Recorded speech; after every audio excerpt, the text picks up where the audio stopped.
It's an honor for me to introduce Professor Christina Gschwandter tonight. I first met her when she delivered a paper at a conference, and I was extremely impressed with that paper and have followed her work since then, and I'm grateful to be a friend and colleague of hers. She's someone for whom I have a great deal of admiration. She's a visiting associate professor of philosophy at Fordham University.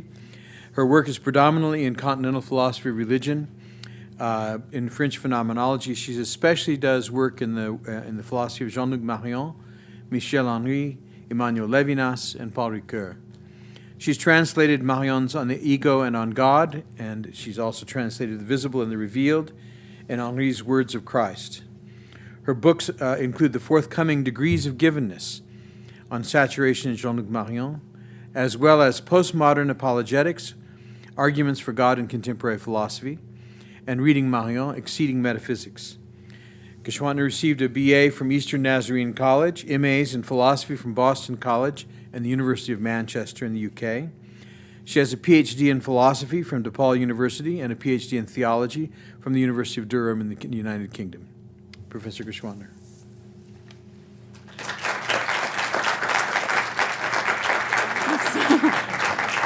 Why is it getting dark? After a good meal and with the darkness, it's like conducive to going to sleep. So I hope I will be able to prevent that. Thank you so much for the kind introduction and the kind welcome I've received from Emily in particular with the institution. And I was reading some of Truman's works this morning, and I wish I had the chance to know him. And I wonder what he would think about some of the things that are happening in philosophy at the moment, in particular sort of hermeneutics and phenomenology, which are the approaches I work on the most fully. And hermeneutics refers to philosophy of interpretation of texts in particular, and phenomenology to the study of experience. And it seems to me that both of those are very central to Mormon faith, and very central, it seemed, to what I was reading from him. And so hopefully this will do him a bit of honor tonight. Can you all hear me okay? Even in the back there? Okay, good. So the title has slightly changed. It still says something very similar, but it's Faith and Fidelity, Thinking Through Faith Today. Why should we think about faith today? Sometimes thinking deeply about matters of faith can feel threatening to people. It can raise uncomfortable questions, sow seeds of doubt, or imply that one does not really believe with one's whole heart and soul. And yet, can we really help it? Is thinking about what we do and who we are not an essential aspect of what it means to be human? Some would say the most important part of us. Must faith necessarily be opposed to deep reflection? It seems to me that even if it were possible to believe without any thinking, that would hardly be desirable. Thinking through faith is important on several levels. On the one hand, it is a way of taking seriously our beliefs and convictions, facing questions or doubts squarely, acknowledging that we live in a complicated and diverse world where not everything can easily be interpreted in the light of faith. It is then a kind of honesty, a way of admitting our humanity, including its finitude and insecurity. On the other hand, thinking through faith also seems essential for articulating beliefs coherently and convincingly, not only to ourselves, but also to others. Thinking about our faith helps us to say something more about it than we could otherwise, something about how it hangs together and why it matters to us, which is maybe particularly important for a tradition in which mission and evangelism are central. But what does it mean to think through faith? Is it an attempt to eliminate any sort of mystery or secrecy, to dismiss our most deeply held assumptions, to expose sacred commitments to the cruel light of abstract rationality? What does thinking mean today, and what does it mean to think about faith? For Christianity in particular, more than for other religious traditions, faith has often meant doctrine. Many Christians use the term orthodoxy, right belief, as a stamp of approval, as equivalent with affirming correct doctrines and assertions. My sense is you don't actually in your tradition use the term in that way, but it's used by a lot of Christians. Those who do not believe the right things, who get something wrong about assertions about God or other aspects of the faith, are labeled heretics and have throughout the tradition often been excluded or even eliminated. Getting the facts wrong can be dangerous. It somehow seems to insinuate that one does not genuinely believe. And much of the Christian tradition has used reason, especially as expressed philosophically, in order to prove statements of fact, that God exists or that certain propositions about God are true, meaning that they are correct and can be verified rationally or maybe even empirically. That's often referred to as apologetics. as an attempt to defend the faith through reason. Many such apologetic endeavors, both today and in the past, draw on philosophy as a rational discourse, which provides categories and language for solid and well-reasoned defense. This particular interpretation of apologetics and what it means to defend Christian faith is actually rooted in a particular time period. It emerged especially in response to the scientific and industrial revolutions and the intellectual period known as the Enlightenment, which challenged religious presuppositions and beliefs more rigorously than probably any other period in human history. The particular concepts of faith and reason on which both critics and defenders of Christianity usually draw were developed most fully in the modern age. So, maybe you've heard of Descartes, who is usually considered the first modern philosopher. And so he has this project of doubting everything that can possibly be doubted in order to get to the absolute bottom line, the most fundamental thing that can't possibly be doubted, which turns out to be himself. Right? So if he's thinking, then he must exist. And then from there, from that sort of basic foundation, and, Descartes was into geometry and into math and, did important work in science. And so this was a sort of scientific approach, right? So the way in which sciences and math think through this and have these basic axioms, he wanted to do, philosophy in that way as well. So we have an absolute foundation, and then when we have that, everything else can sort of be built from there. And that's what truth then comes to mean, this kind of rational project where we have a basic foundation and then we, argue sort of rigorously from there. The problem with that project was that it was increasingly then questioning certain kinds of beliefs. Beliefs about miracles, okay, can we prove them? Did they really happen? And so if you can't prove them empirically or whatever, well, then they must just be superstition, right? And so this ended up becoming, quite problematic for many Christian beliefs. And so, as we talked over lunch with some people, most philosophers today are atheists, or at the very least agnostic. But that has actually radically changed recently. Right? Increasingly in the larger culture and even in certain strains of philosophy, we don't think about truth and rationality anymore in this sort of Cartesian way. Right? And that, I think, is actually good news for religious believers. Right? So what I would like to explore tonight is this change in thinking about thinking, especially by some contemporary philosophers or philosophical approaches, and what that might mean then specifically for thinking about and through faith. So let me give you two examples of this different kind of thinking about truth, and then talk about some of the implications of what that might have for faith. So several recent philosophers, such as Martin Heidegger and Paul Ricoeur, make a distinction between truth as verification or correspondence and truth as revelation or manifestation. Modernity and science think of truth essentially as a statement of fact that can be verified. Something is true if it corresponds to a state of affairs. So I could, make some sort of claim about how many people are in this room. I'm not going to attempt it because I'm terrible at guessing numbers. And, somebody could go around and count every person and verify that that corresponds, right? So it's a true statement if, or wrong as the case may be, right? If it corresponds to the actual number, or I could make a claim about the weather or the time. You could look at your watches, or nowadays people look at cell phones, and that would tell you, whether my statement is true or correct, all right? But that's not the only way to talk about truth. And it's actually inadequate to a great many aspects of human existence. Even little kids sort of realize that. I know how many of you grew up reading the books about Amelia Bedelia, right? And so her employer giving her all these instructions, and she takes them all literally. And this is rather problematic, and only, this marvelously baked pie can remedy this situation. So truth is about much more than this sort of simple correspondence to facts. Something is true also when it reveals or manifests or uncovers something. A painting or a piece of music can convey truth, can say or show something true. And yet that's not a truth that can be verified or really corresponds to anything in a simple, straightforward fashion. It's much deeper and more complicated than that. Heidegger puts that difference in terms of what he calls calculative thinking and meditative thinking. So he says calculative thinking is the kind of thing that we're really getting very good at, right? That most of the larger culture does. It's the kind of thinking that gives us technology and numbers, right? So it all comes down to zeros and ones, I'm told. Not that I would have any clue how that works, right? But we get better and better at that, right? It's all about speed and calculation and numbers. But what he says we forget about that is this other kind of thinking, this meditative thinking. Oriental philosophy means love of wisdom.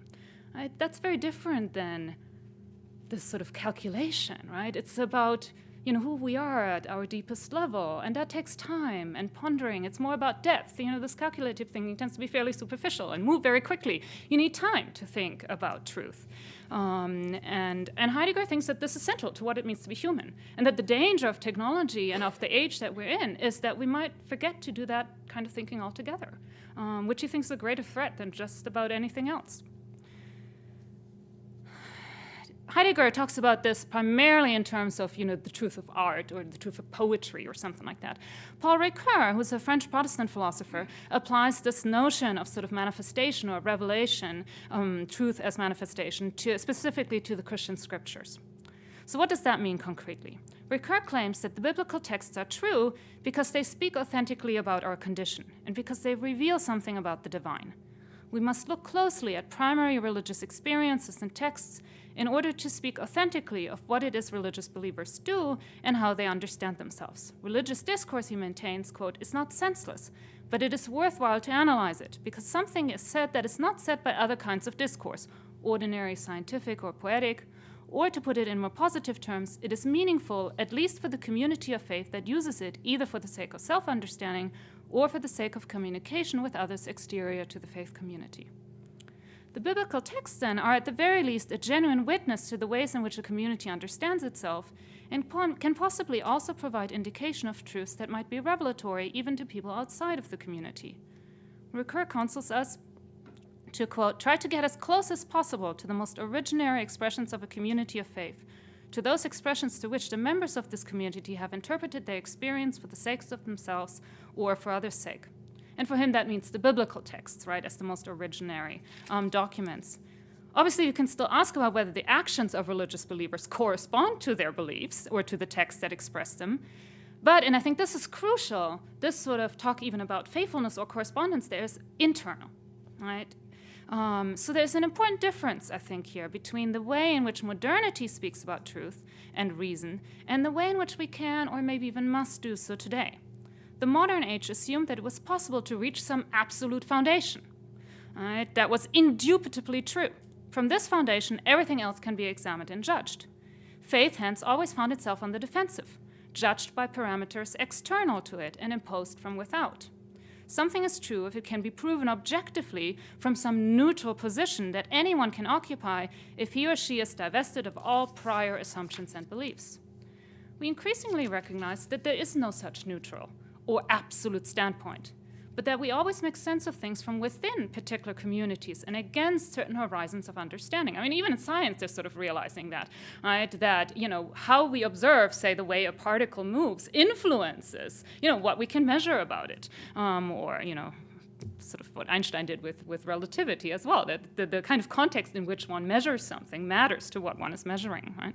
And that doesn't mean, of course, that horizons can't shift, that we can't take up different positions, that we can't question some of our assumptions. Conversion would be impossible if that were the case. But it does mean that it is not possible to operate entirely without any assumptions or to get outside of any context or horizon whatsoever. Right? There's no entirely objective or neutral position, no place completely divested of assumptions or context. Instead, we always speak from within a particular context and tradition. Ricoeur shows how this is immensely helpful for thinking about faith, because it is a thinking that happens from within faith and from its starting point, instead of being imposed externally or demanding that one first dismiss all faith assumptions and sever all connections to community and tradition, as the modern age would have wanted us to do. Faith, then, is not judged by foreign parameters like those of science, but instead has its own criteria of meaning. By paying careful attention to the ways in which faith speaks about itself, whether in biblical texts or other expressions of faith, we can ascertain the kind of truths it means to communicate. In Ricoeur's words, such a discourse makes claims both to meaningfulness and to fulfillment, such that new dimensions of reality and truth are disclosed, and that a new formulation of truth is required. The biblical texts project a world that they invite us to inhabit, and where we are challenged to envision ourselves differently. Quote, in effect, what is to be interpreted in a text is a proposed world, a world that I might inhabit, and wherein I might project my own most possibilities. Hence, the biblical texts not only speak authentically of our situation and concerns, but they also unsettle and transform us by inviting us into the world they depict, a world that can challenge our assumptions about reality and provide new ways of living. For Ricoeur, this is what the notion of revelation is all about. He says, I would go so far as to say that the Bible is revealed to the extent that the new being unfolded there is itself revelatory with respect to the world, to all of reality, including my existence and my history. In other words, revelation, if the expression is meaningful, is a trait of the biblical world. Throughout his work, Ricoeur engages in careful depictions of this biblical world and of the various sorts of texts that we find in the scriptures and the ways in which they interact with each other and with our contemporary situation. Biblical truth emerges as we listen to and interact with these texts and the world they paint for us. So why does this not simply become arbitrary, where I can sort of claim whatever I like, and is meaningful or true for my own context, right? So this is the fear that many people have about postmodernism or about, in particular, hermeneutics, that's sort of utterly relative and everything depends on context, and so nothing really means anything. But that's not really what hermeneutics, as a philosophical discipline is about, right? But there is, on the one hand, a kind of faithfulness to the text, right? But there's what's called the Hermeneutic Circle. Right? So if you, say, want to understand a literary text, a play by Shakespeare or something like that, right? So you, in order to understand what that means today, you look at, the author, what we know about him, not quite so many things about Shakespeare, but still, right? And you investigate what happened in the time period, the kind of context in which the person is writing. You look at other by Shakespeare's texts, right? So they shed light on each other. You look at, a sentence in light of the whole, and at the whole in light of what particular sentences mean. You look at the way it was received in the tradition, right? So other interpretations matter. There's a sort of history of interpretations. And it also interacts with our own context. What makes sense to us, what means to us. And so there are all these different ways of circling back and forth, and those check each other. Right? So it's not arbitrary. The play by Shakespeare can't mean anything that you want. But there's a variety of interpretations. But there are also a variety of interpretations that really are very bad or don't work, right? So the circle helps in sort of, a discernment about the truth of the text and in terms of checking it by this constant cycling back and forth. Right, so Ricoeur formulates this attitude as follows. For hermeneutical philosophy, faith never appears as an immediate experience, but always is mediated by a certain language that articulates it. For my part, I should link the concept of faith to that of self-understanding in the face of the text. Faith is the attitude of one who accepts being interpreted at the same time that he or she interprets the world of the text. So that's sort of the hermeneutic example. Let me give one other example from the phenomenological tradition. Right, so phenomenology studies not primarily texts, but experience. Jean-Luc Marion, another contemporary French philosopher, strongly argues for the rationality of faith today. As Christians, he says, we have an obligation to reason. He says, quote, even and especially when someone faithful to Christ confronts the rationality of the world, he or she confronts it with reasons and for the love of wisdom. Reminding us of Justin Martyr and other early Christian thinkers, he says, to witness can designate making an argument as much as giving one's life, to philosophize as much as suffering martyrdom. But he contends that this is a particular kind of rationality, namely one of faith or love, not of scientific proof or correspondence, what he calls a higher reason, that contrasts to a Cartesian rationality obsessed with certainty and concerned only with objects.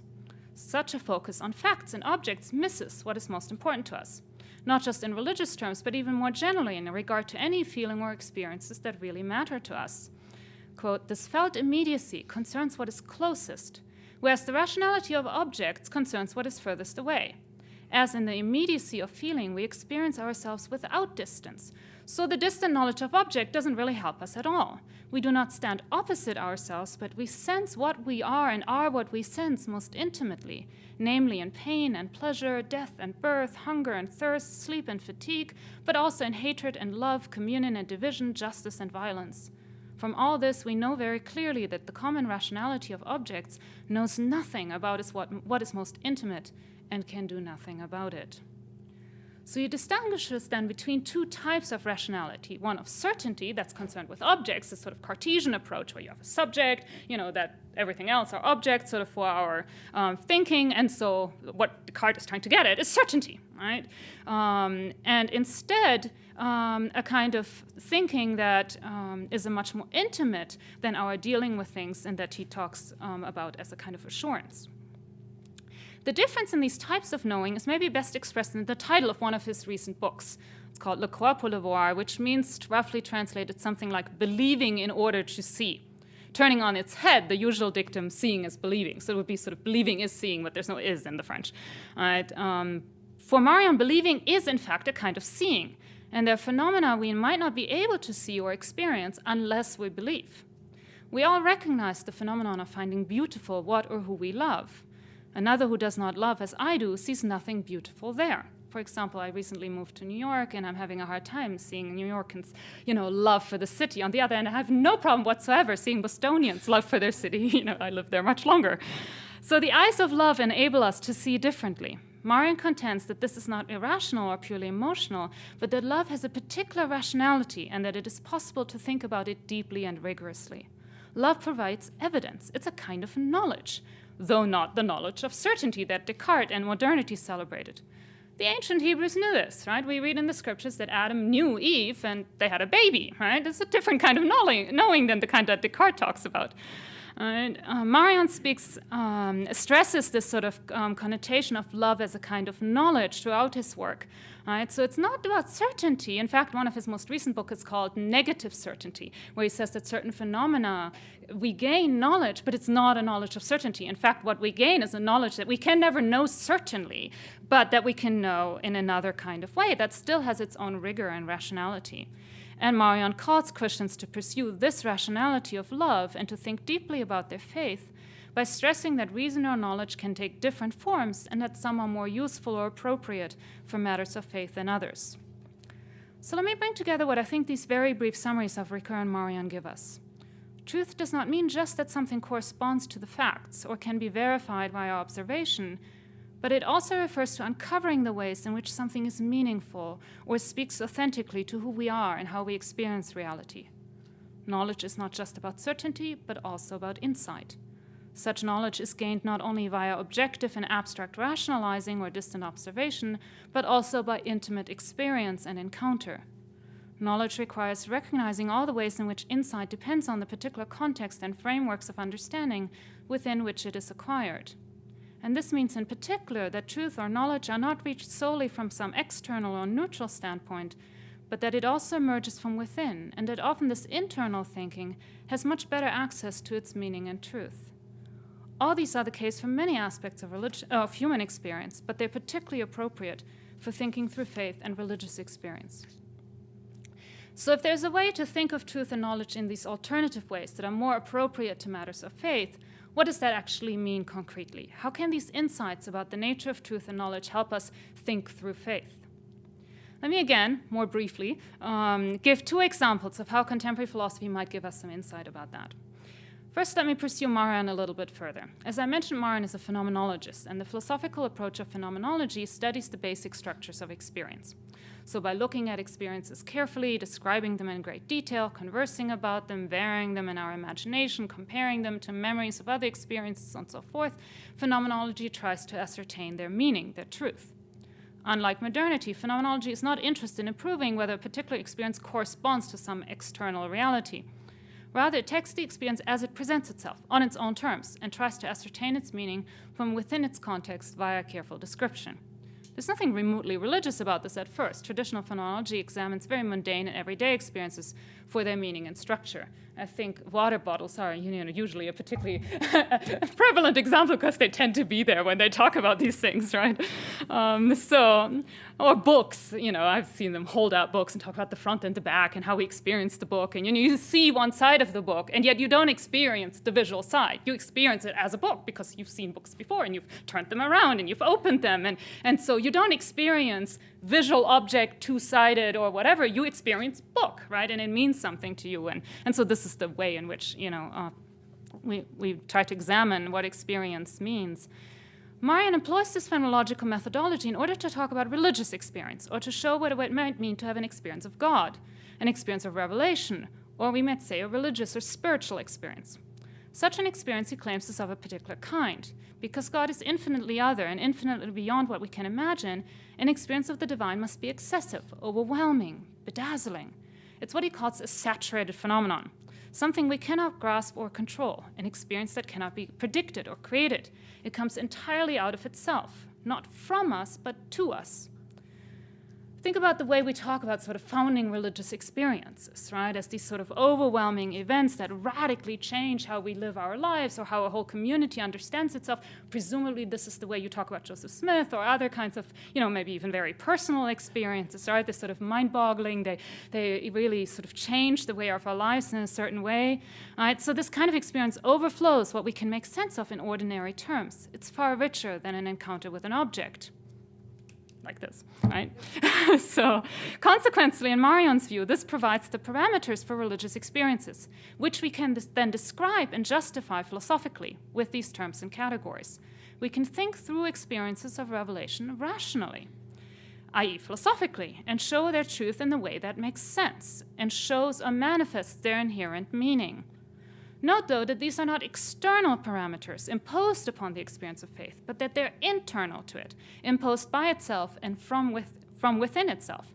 The experience of faith is thought and depicted on its own terms, as it presents itself, as it is actually experienced.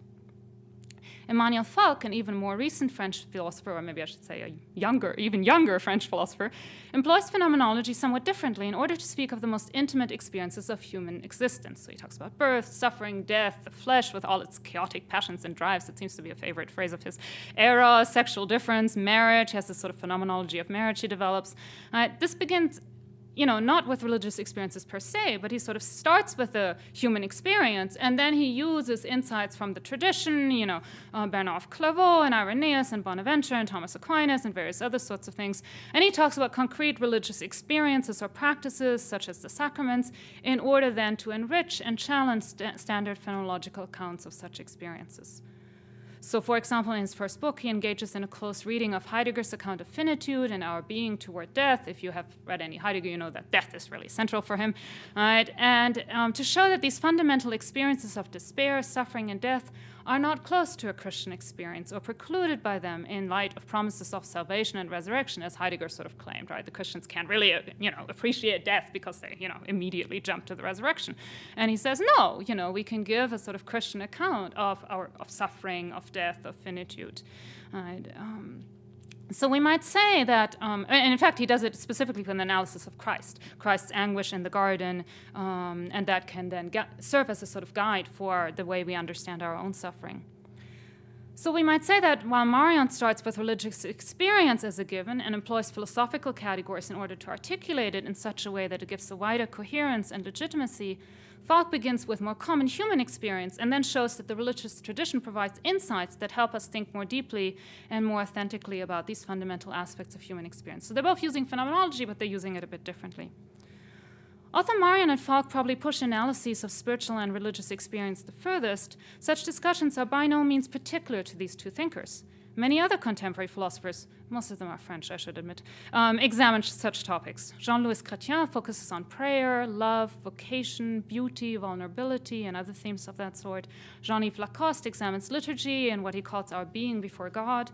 Michel Henry speaks of incarnation, conversion, life, the words of Christ. Giorgio Agamben considers messianic time, the vocation of the church and political structures, and the transformation of economia and liturgia, where we got our word economy and liturgy from, by early Christian communities and their theologians.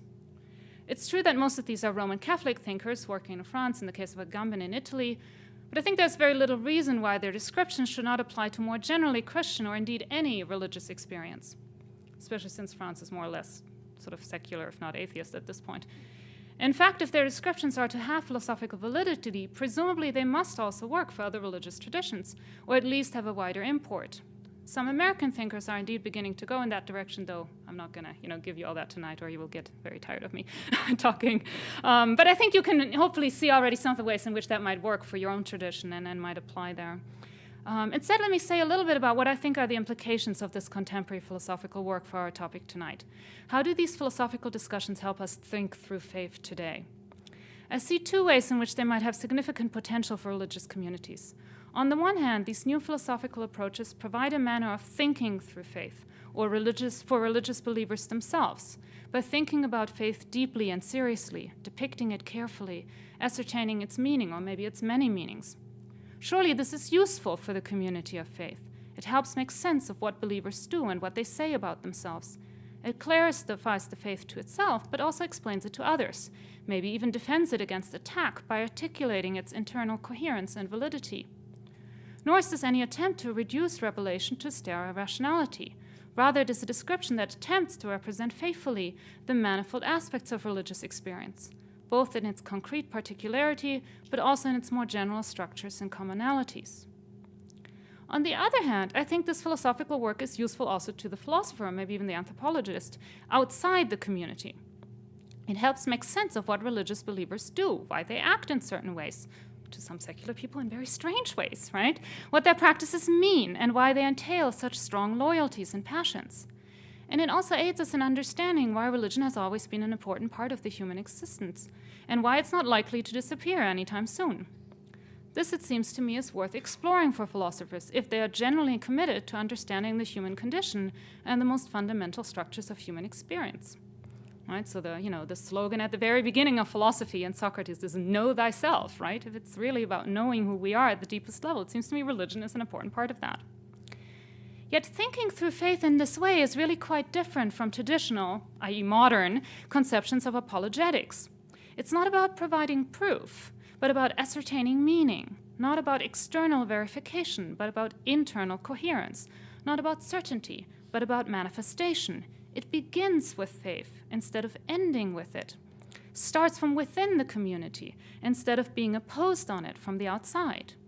It's then not a desperate attempt to defend one's faith as meaningful, but in fact proceeds from the assumption that it already has meaning and significance, and that this meaning is worth exploring and explicating. It's not an attempt at proving that God exists or that religious experience or miracles occur in some abstract fashion, but rather begins from the experiences and practices of faith and shows how they make sense and shape our identity.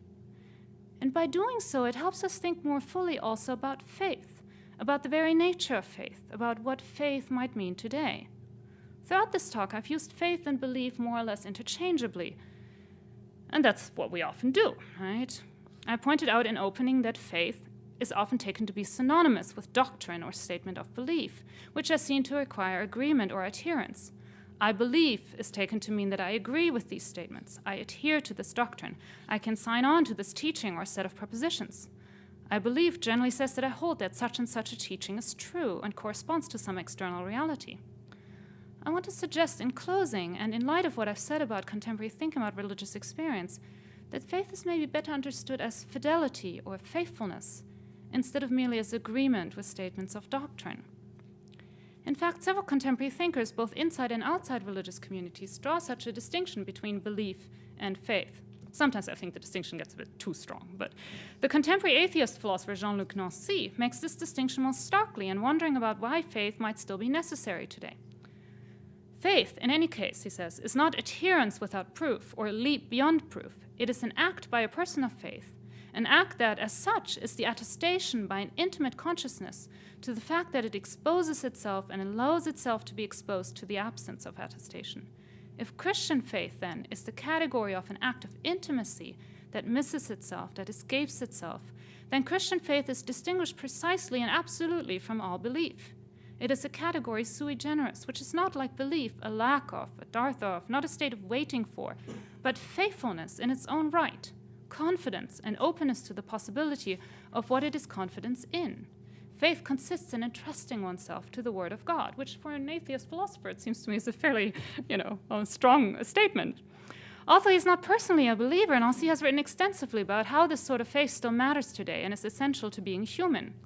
What does it mean to be oneself as much as possible, and thus to be as much a human being as possible? It means nothing other than being faithful to this opening or to this infinite going beyond of the human by the human. Faith is the relationship of fidelity. Faith takes the shape of a fidelity to someone who is not of this world, and who as a result is not some person outside the world either, but who is to be understood, as I just said, in terms of this relationship of fidelity. For Nancy, the question is, are you able to remain faithful to something that infinitely exceeds you? Faith designates action or doing, not just assertion. Another contemporary philosopher defines the idea of faith as not the abstraction of a metaphysical belief in God, but rather as the lived subjective commitment to an infinite demand. Faith is understood as a declarative act, as an enactment of the self. The French Christian existentialist thinker Gabriel Marcel also draws this distinction between faith as belief and faith as fidelity, and shows how fidelity requires steadfastness through change, how it is a creative process in which I commit myself even in the face of uncertainty and doubt. Actually, the book that collects a bunch of his essays is called Creative Fidelity. Faith, then, is about practices, about what religious communities do, and about their commitment to these communities and practices. And that is, in fact, how the thinkers we examined earlier talk about faith. It is about religious experience, about religious practices, or about self-understanding of the religious community and the texts, such as the Bible, that speak of this understanding and experience most authentically. Faith, then, is maybe much more about how we live our lives than it is about what assertions we agree to in our heads. That is not to say that doctrine or teachings do not matter, but rather that faith in them is maybe less about mental agreement than about fidelity to them. Even doctrinal statements ultimately only make sense within a faith that lived in a community whose practices are shaped and informed by such beliefs. Such practices, symbols, and rites give meaning to our lives. And while it is possible to create some personal rituals, our culture seems very into this actually at the moment, they're much richer and more meaningful when they are practiced in community and grounded in tradition. Yet these meanings must be made our own, must always be appropriated anew, but they become meaningful as they are experienced and lived. Ricoeur speaks of this as a second naivete, where symbols and founding stories can be reinvigorated by thinking deeply about them and reappropriating their meaning within a changing culture and new situation. And our society craves community, is starved for genuine and faithful relationships. Religious communities have a genuine potential to provide meaning to our increasingly fragmented lives through the ways in which we live with each other and the ways in which we are faithful to each other. The Christian tradition has far too often, it seems to me, focused on correct belief or doctrinal orthodoxy, and the Enlightenment obsession with certainty and verification has exacerbated the sense that we can only believe what we can prove rationally, and that belief means agreement with propositions. But such narrow definitions of faith can commit us to being highly suspicious of doubts or questions, and seeing any kind of thinking through faith as dangerous or even as a kind of betrayal. This makes life very difficult for anyone who feels the natural human tendency to raise questions, from toddlers or teenagers who seem sort of constitutively disposed to ask questions, right, to any serious adult living in the contemporary world and grappling seriously with pluralism, with science, with the diversity of faiths. It must be possible, it seems to me, to be genuinely committed to a community and still have honest questions about some of its convictions and practices. If faith is more about fidelity than about correct opinion, then it speaks more deeply of our commitment to a community and our faithful participation in the practices and rituals that give meaning to our lives within the community, as they flow out of and are informed by the lived and living faith of this community. Faith is less about propositions or statements I agree with or can affirm in my head than it is about the practices in which I participate, mind, soul, and body, and the community to which I am faithful, even beyond doubts and questions. Faith is fidelity. It's not just about what I hold to be true, but to whom and how I am true. Thank you.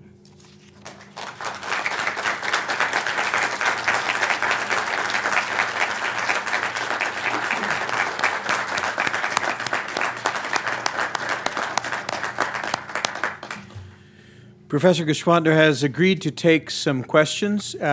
If you're going to ask a question, we hope that you will feel free to do so. Will you please, though, do so by lining up the microphone so that we can catch your question on the audio recording? And that's also a way of sorting out who gets to be called on next. It's whoever's in line. Looks like I'm in line. Thank you for your stimulating lecture. It's caused me to think, which is good. Joseph Smith produced a book that we accept as scripture called Doctrine and Covenants.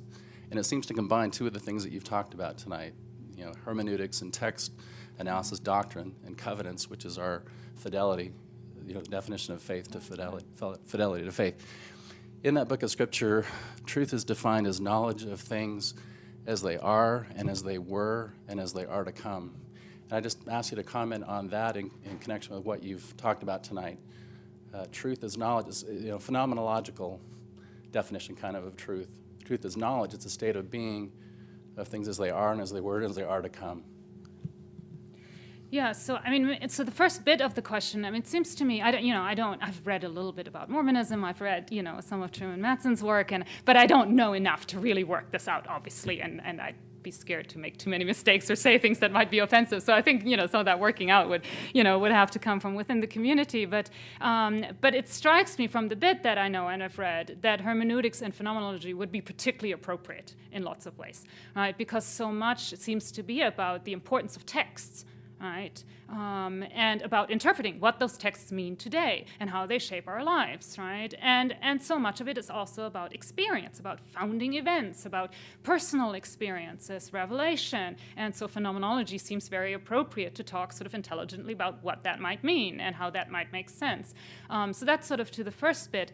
In terms of faith in the sort of biblical sense, using the language of covenant, actually, right? Where did he go? I like looking at the person who's asking the question, okay. And I like moving around, too, so this recording device is holding me in place here. But covenant is about commitment, right? It's about a relationship. It's about working that out and actually living it out. If you think about Abraham, right? And it's actually interesting that faith in those early Hebrew scriptures is almost always talked about as walking with God. Right? And sin is walking away from God. Right? So it's about a life commitment, right? And it's Abraham gets called out, he travels, far away from his family and his country to a place he does not know and, really has no idea about. And then he's promised a son, and, if you think about how many years he had to wait for this, and Sarah, and, so they're over or almost 100 when the angel comes and promises, or the angels, depending on, how you count, and promises them that they will have a child. And Sarah laughs. This seems unreal. But it's this kind of, relationship that gets shaped over all this time. And even in Hebrews, where faith is about this sort of seeing what I don't know and believing in what we don't hold on to. But the description there is about the martyrs and about what they did for their faith. And not just about sort of a kind of blind not knowing, right? But it's about a kind of commitment. So I don't know if that addresses your question. But. I'm Truman. This is one of Truman's grandsons. And you mentioned that you did some research. You read some of his material this morning, as well as, I'm sure, yeah, more. Mostly this morning, I have to admit, because I didn't get it beforehand. My question is just what was some of the things that stuck out to you? What was the most favorite or thought-provoking thing that you read of my grandfather, and would you mind just expounding upon it and how it's affected your thinking?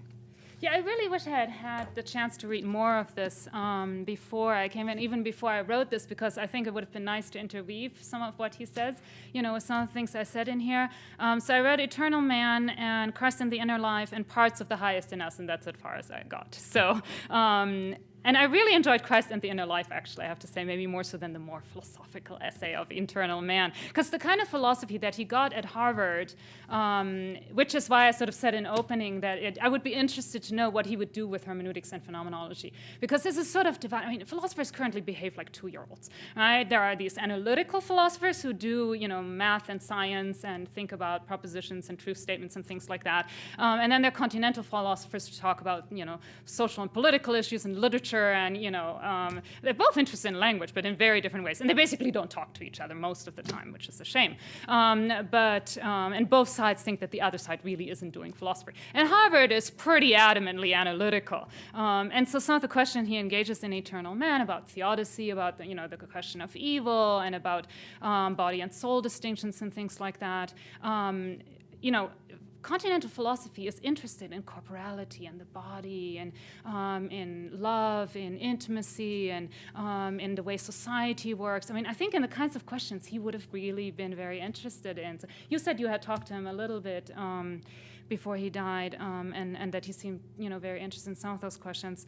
I have to say what struck me the most, and I don't know what that says about me or about the speed at which I read this, I don't know, but was the conversation he has with this person who apparently grew up in the church, but had all these questions, and says, "How can you still believe any of this after having been to Harvard and getting a PhD there and doing philosophy?" And he has this conversation with him where he asks him all these questions about have you had this experience? Have you had this experience? Have you had this experience? Do the scriptures speak to you in this way? Does when this happens in the church, does it move you? Do you have this? And the man sort of had to kept saying no, no, no.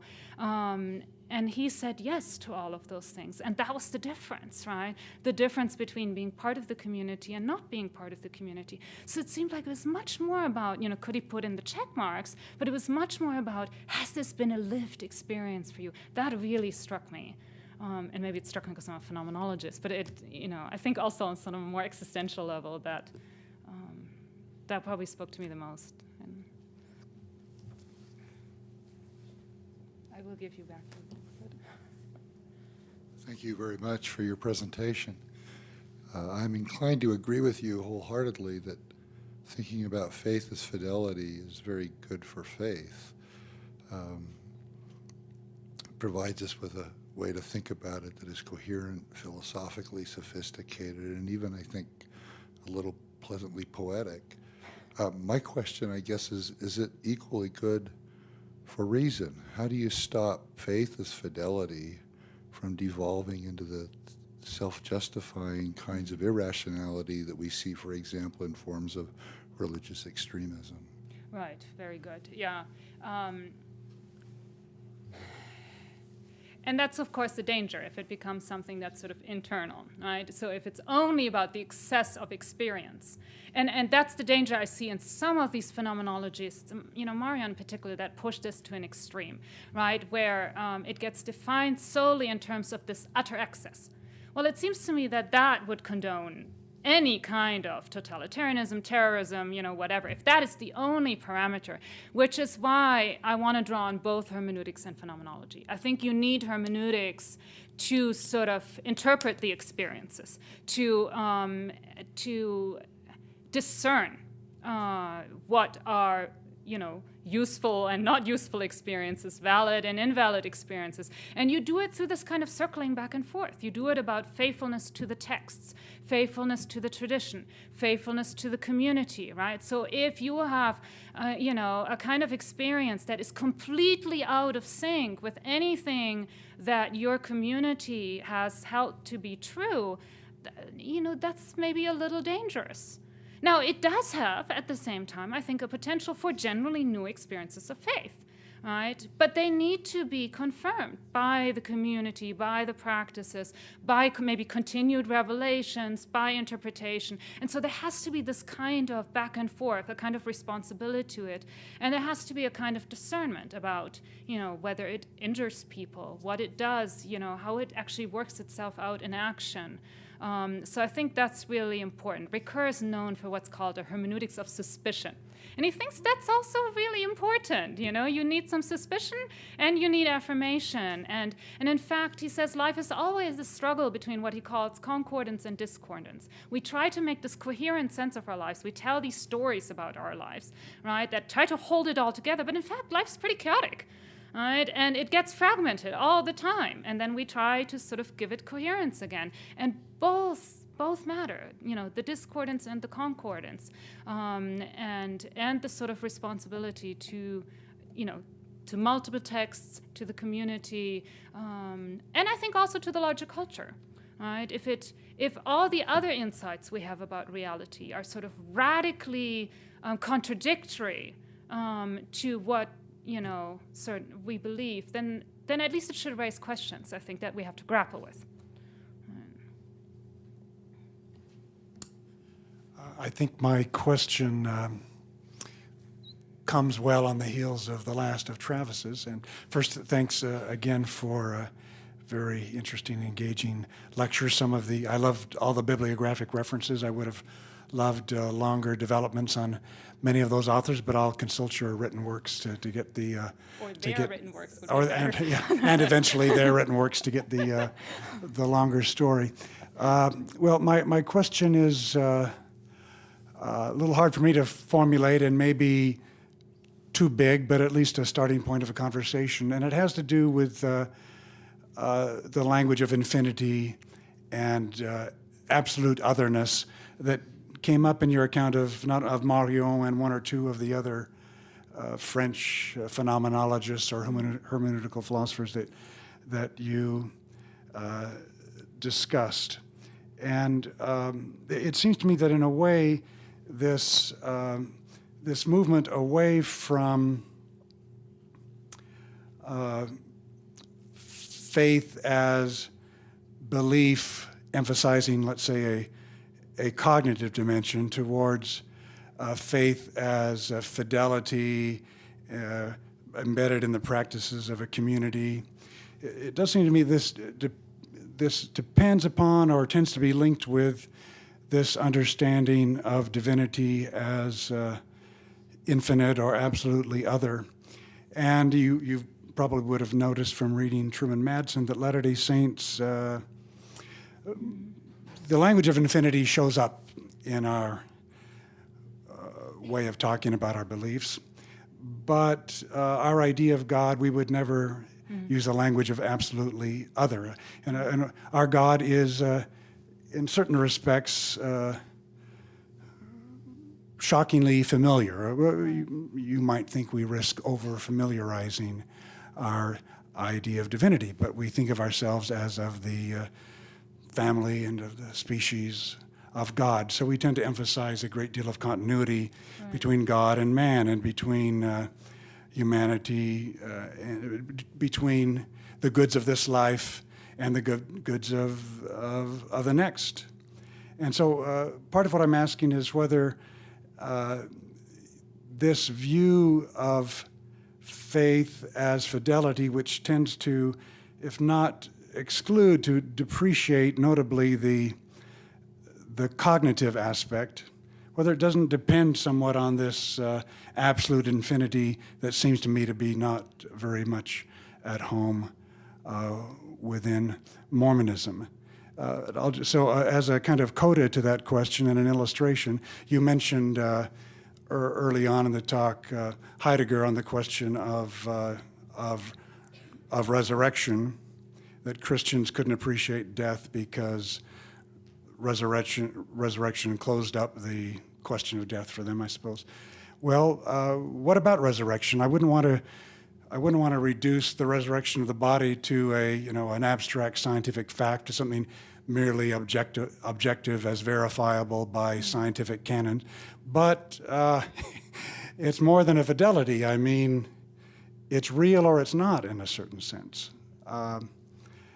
And there's a concreteness to it that isn't just a part of the practices of our community. I mean, it's a belief with cognitive substance that tends to be relativized, I think, by the language of infinity and saturation. Well, that would be my start to a discussion anyway. Thanks. Okay, yeah, wow, there's lots of things there. So maybe first of all, just, to be honest here, I should make a sort of qualification or clarification. This sort of application to faith as fidelity, that's what I was sort of trying to work out from some of this. That's not a distinction made by Marion or Ricoeur, or it's made by Marcel, some of the existentialists, and it's made by some of these thinkers that are actually agnostic or atheist. And they tend to think that somehow, if you don't actually belong to a community, you can have more faith, which I find a little strange,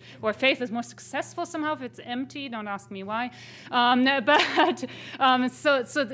of that, those distinctions come from there. I do think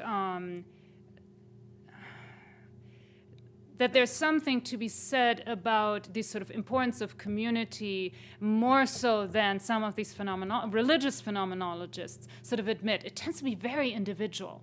Right, in Marion's work, and in Chrétien, Lacoste, in these people that I've mentioned, it always seems to be sort of about individual mystical experience, and there's sort of very little account of, communal experience or communal, life, and that seems to me missing a little bit. So I was trying to get at some of that with this. In terms of the language of absoluteness and infinity. actually, phenomenology cannot talk about the transcendent or the infinite directly. Right? Phenomenology is rigorously committed to the study of experience, so it has to be immanent in some way. Right? I mean, it's an analysis of consciousness, of how we experience things, or how we experience others.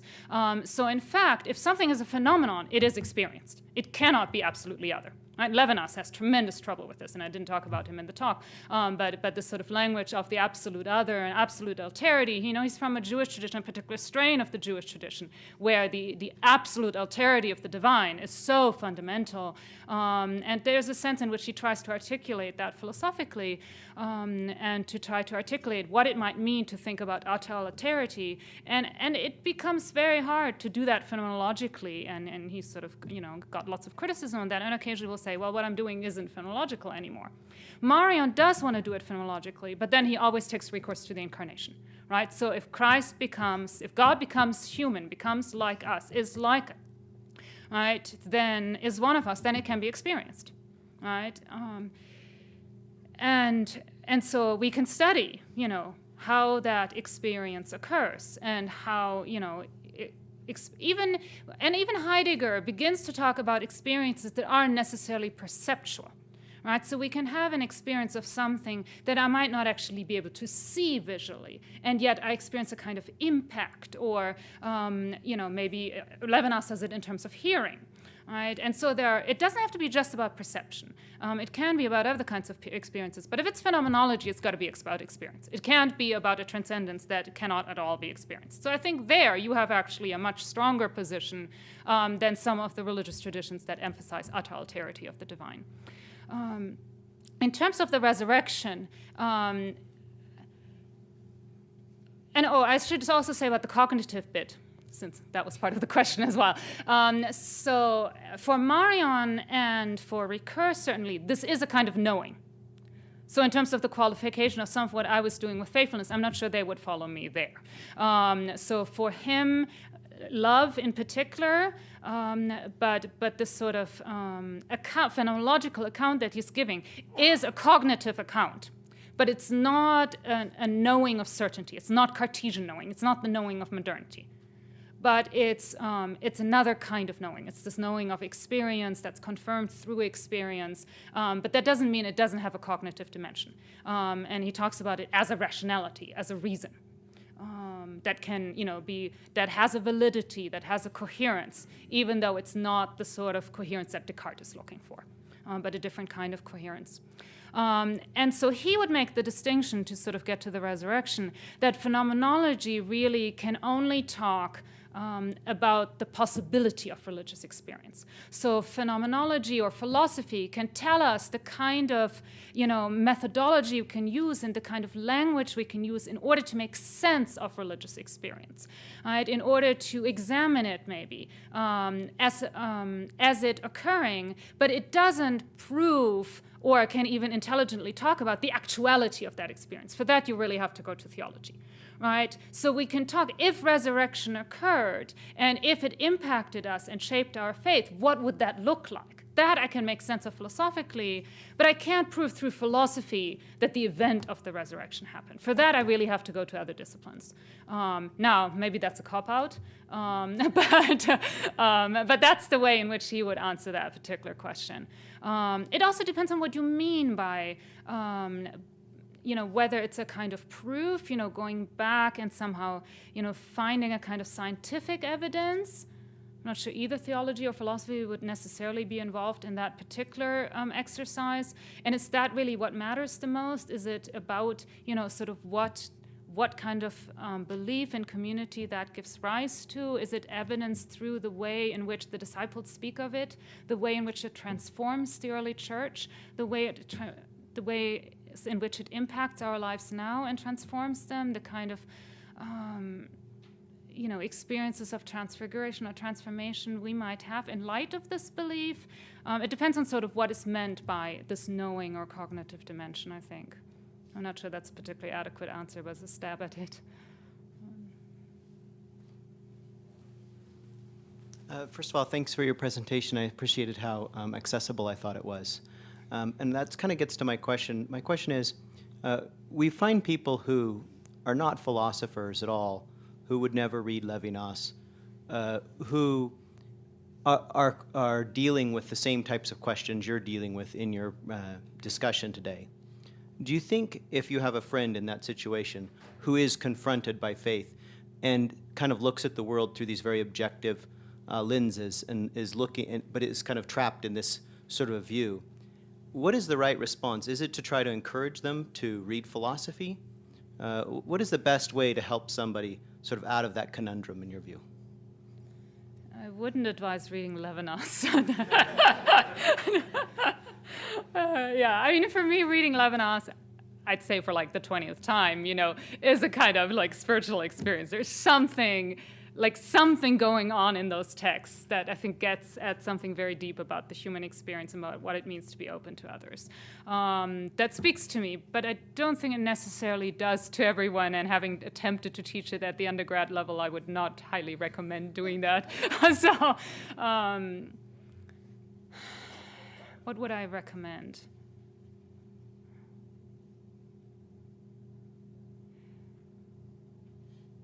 I think I would say talk to other people, be in conversation. Don't separate yourself. Don't try to work this out only in your own head. I mean, books can help, but you need relationships and friendships and other people who are grappling with these questions,